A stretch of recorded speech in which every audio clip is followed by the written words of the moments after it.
Since its founding in 1986, SNO Aviation has carved a niche in the industry as a specialized aviation design and development company. Currently, SNO Aviation has in development several modifications and improvements to modernize the C-130. These improvements include structural changes to the airframe, state-of-the-art electrical components, cockpit integration and instrumentation, wingtip tank modernization additions, and engine and propeller upgrades. The C-130 Hercules has proven to be a reliable workhorse for over 50 years. From its initial production in late 1954 through today, the Herc has served as a platform for cargo delivery, electronic eavesdropping, troop transport, gunship configurations, and as an air refueling tanker, to name just a few. More than 40 different models are used by more than 60 nations around the globe. Through the years, newer models have incorporated technological and design improvements. But the question remains, what can be done to modernize, improve performance, and extend the useful life of hundreds of older C-130 models? To help develop the answers to that question, the Office of the Principal Deputy Undersecretary of Defense for Acquisition, Technology, and Logistics contracted through the Defense Advanced Research Projects Agency, DARPA. Engineering Professional Services Incorporated, a prime contractor on several multi-million-dollar U.S. government contracts, engaged SNO Aviation International Incorporated of Columbus, Ohio, to demonstrate the feasibility and effectiveness of upgrading a C-130 aircraft with the new Hamilton Sunstrand NP2000 8-bladed propellers. The objectives of the current STOL Herk 1 program were to demonstrate a shorter takeoff roll, improved initial climb and overall performance characteristics, quieter operation, and shorter landing distances through the addition of the NP2000 propellers and airframe modifications. To accomplish these objectives, SNO Aviation purchased a civilian-owned C-130E in August 2005. It was ferried to Rickenbacker Airport in Columbus, where the aircraft was then configured as a test bed with the addition of an air data boom, motion and stress sensors, and a pallet-mounted test data console in the cargo bay. Preparation for the first flights of NP2000 propellers on SNO's C-130E testbed started with wind tunnel modeling to optimize size and determine stability and control effects of enlarging the dorsal fin and the rudder. Drawing initially on the lessons learned and deviating from the squared-off addition to the rudder on Lockheed's 1980s and 90s high-technology testbed, SNO engineers decided to enlarge the E model's original rudder area by nearly 40%, while still maintaining the original tapered design. The combination of this rudder area increase and the 18-inch constant increase in the height of the dorsal fin produced wind tunnel model directional stability and control improvements of 22% and 29% respectively. The Hamilton Sunstrand team had prior experience integrating NP2000 propellers to T-56 engines on the E-2C, in its current program to fit the props to the C-2 COD aircraft, and in its test cell. Together with SNO engineering and production team's knowledge of the C-130, these precursors enabled the combined NP2000 STOL Herk test team to accomplish the first NP2000 installation on a C-130 in less than 3 months. This streamlined integration was followed by a trouble-free series of ground runs in preparation for the flight series. In order to collect data effectively and monitor more precisely the operation of the testbed's engines after the substitution of the NP2000s for the original 54H-60s, a new IS&S engine instrumentation display was installed to replace the testbed's legacy instruments. Additionally, a special NP2000 control panel enabled monitoring and control of propeller functions in flight. Load spikes documented in the E-2C NP2000 carrier trials with the Navy T-56's stronger propeller shafts caused concerns about the loads which might be imposed on the T-56-7 prop shaft and the NP-2000 blades in pitch and yaw attitude changes after heavyweight takeoffs and stalls. Accordingly, the Engineering Instrumentation Console was modified to permit the real-time monitoring of blade flex and prop shaft bending moments. At no time did these exceed 80% of T-56-15 allowables, conservatively derived from known loading peaks encountered with no component life-limiting consequences either in normal operations or under wartime operating gross weights. A Rolls-Royce assessment of potential T-56-7 and -15 prop shaft life limitations with the NP-2000 should be available sometime in May 2006. No engineers designed the dorsal extension as a glove overlay on the original structure and sized it based on wind tunnel test results. The resultant 18-inch height increase of the dorsal extends its point of attachment to the top of the fuselage, forward of the flap trailing edge. To meet DARPA program schedule imperatives, the Snow team chose to enlarge the rudder as it had the dorsal, with a glove overlaying the original design on a second rudder obtained for that purpose. This approach added about 170 pounds to the structure and necessitated a substantial increase in the size and weight of the counterbalance and a total rudder assembly weight gain of 425 pounds. For the pre-production follow-on testing and fielding already under consideration by the Air Force, Snow would build a new rudder that would add only 180 pounds to the standard configuration.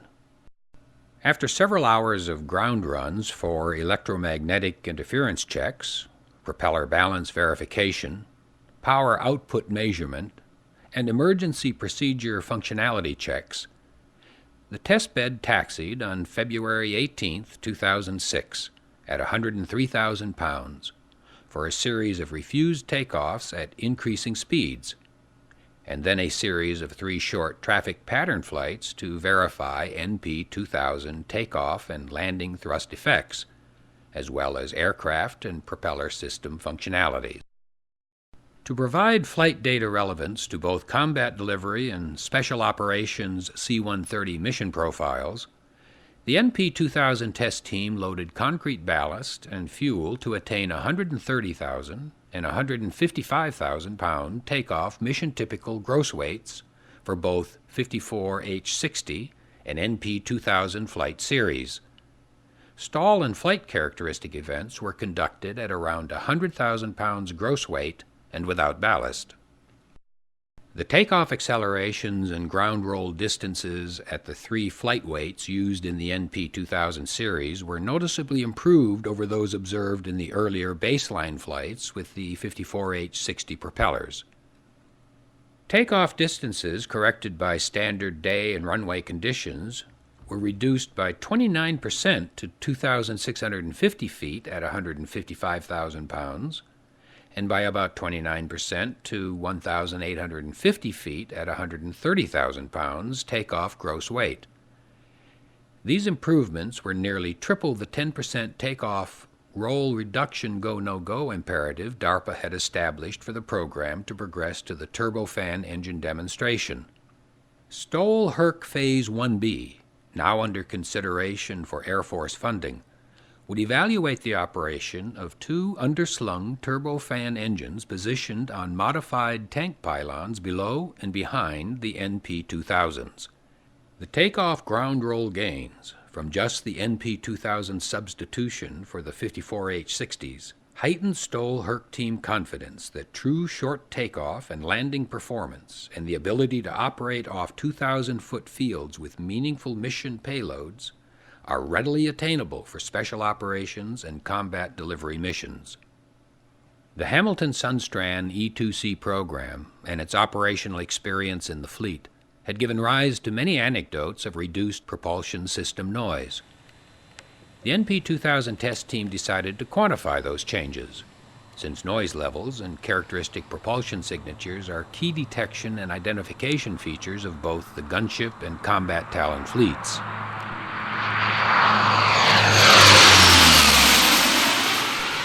Hostile forces use aircraft noise to cue their reactions to avoid or counter the mission activities of these two C-130 variants. For this reason, high-speed passes at Talon-typical penetrating airspeeds and altitudes were flown at both mission weights, and point of closest approach noise signatures were recorded for both maximum performance takeoff and sustained high-speed cruise conditions. The findings were compelling evidence of the potential military benefits of fitting NP-2000s to the Special Operations Forces fleet.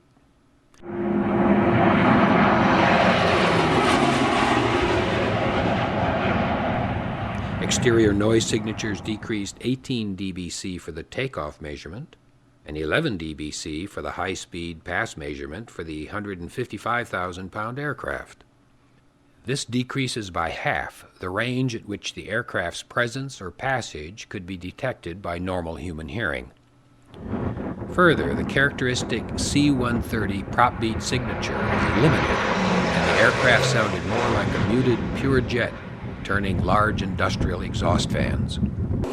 During the NP-2000 flights, Snow engineers used a handheld sound measuring device to record interior cockpit and cargo compartment sound level differences between 54H-60 and NP-2000 propeller flights. They recorded 45% lower interior sound levels, similar to subjective observations in the E-2C experience with the Navy. They also noticed elimination of much of the airframe vibration and resonance, which has caused C-130 components to wear out or fail prematurely for the last 50 years. It appears that the interior sound and vibration level changes may have both maintenance effort and flight deck and cargo compartment occupant fatigue reduction benefits.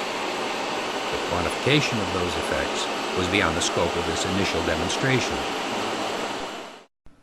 NP-2000 test team measurements of climb rates in both check climbs to cruise and service ceilings and repetitive sawtooth climbs at various altitudes noted a 20% improvement in stabilized climb rates just after takeoff that tapered off to a 3% improvement at 20,000 feet and above.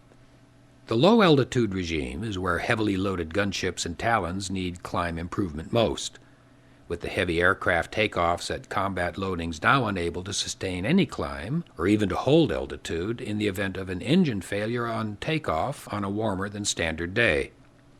Performance charts indicate that a 175,000-pound AC-130U has just a 400 foot per minute rate of climb on takeoff at sea level on a standard day.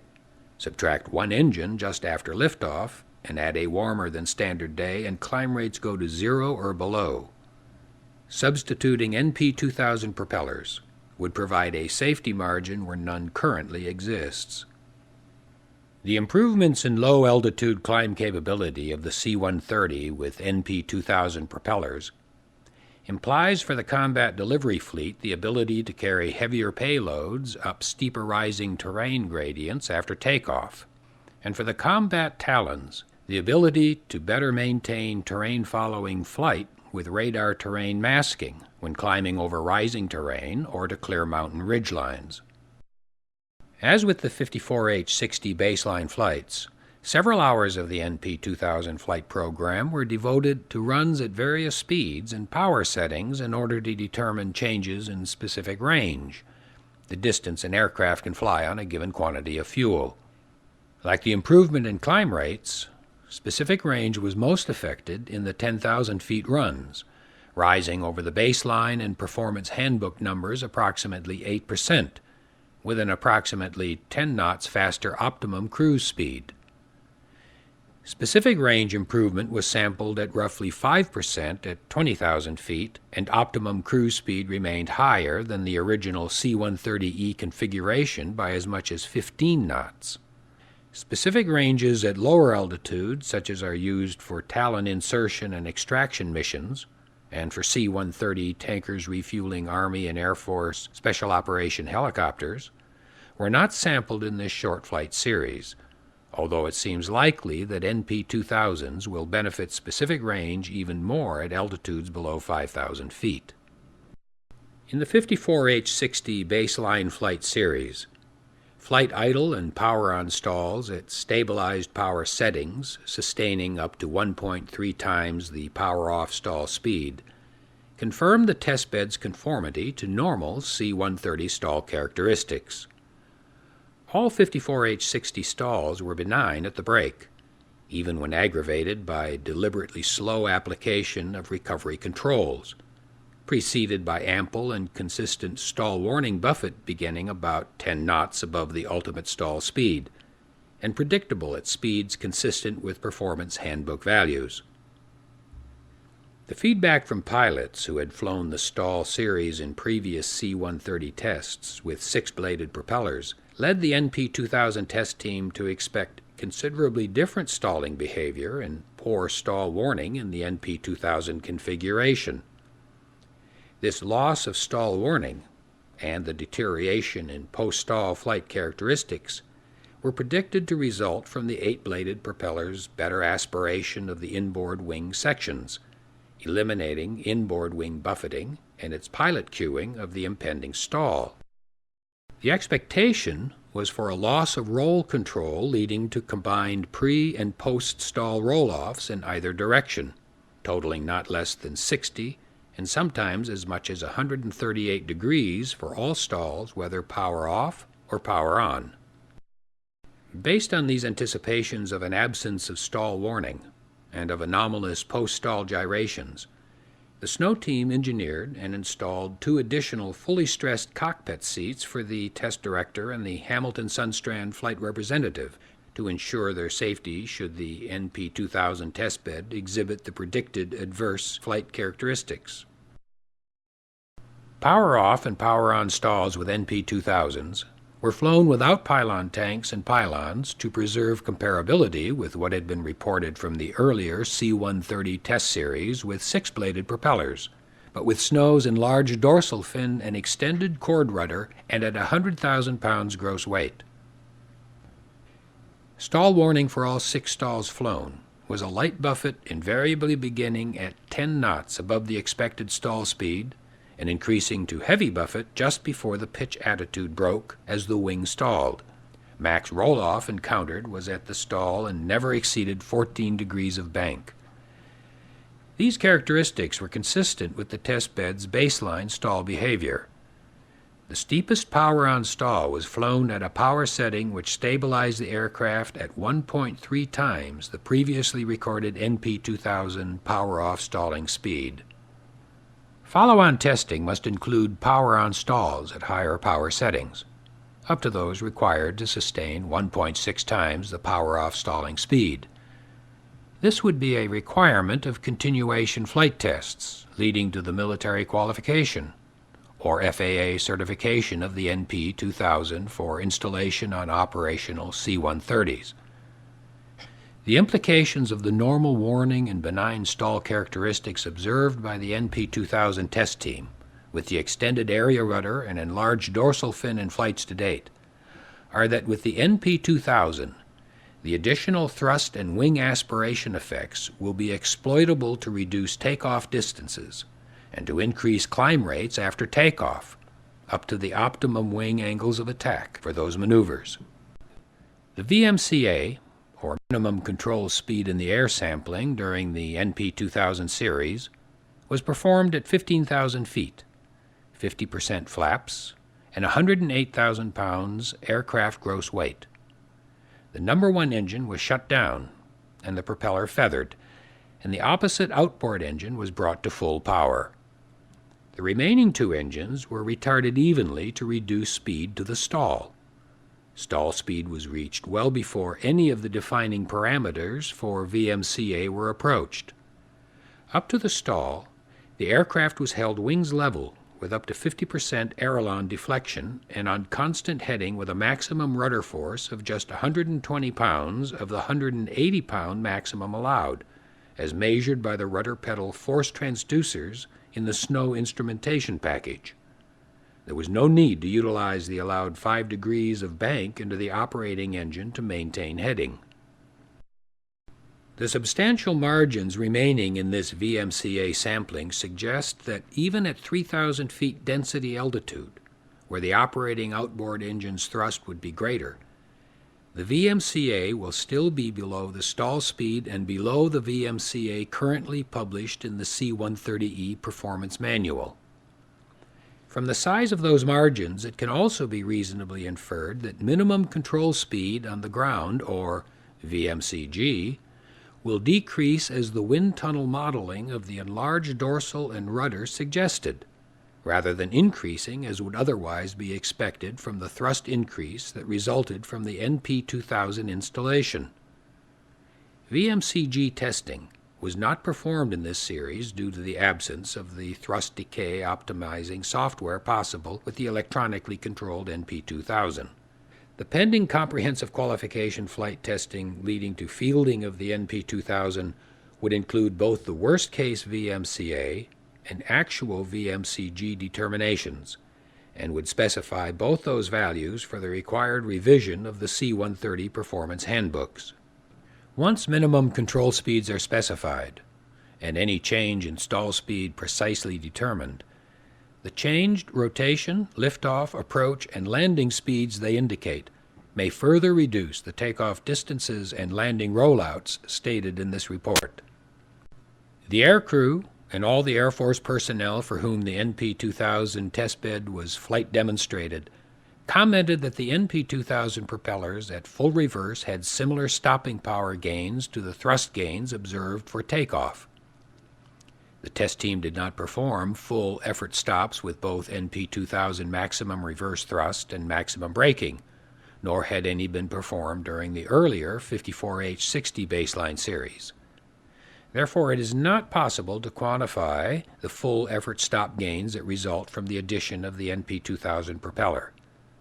However, based on the takeoff distance reductions, it is reasonable to infer that landing rollout distances will be reduced approximately 10 to 12%, allowing a 155,000-pound aircraft to be stopped about 1,800 feet from the touchdown point. This prospective gain would be quantified in the future qualification flight testing now in the planning stage.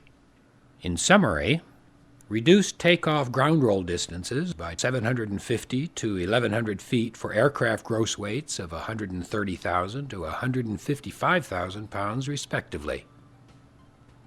Reduced landing ground roll distances by 12 to 15%.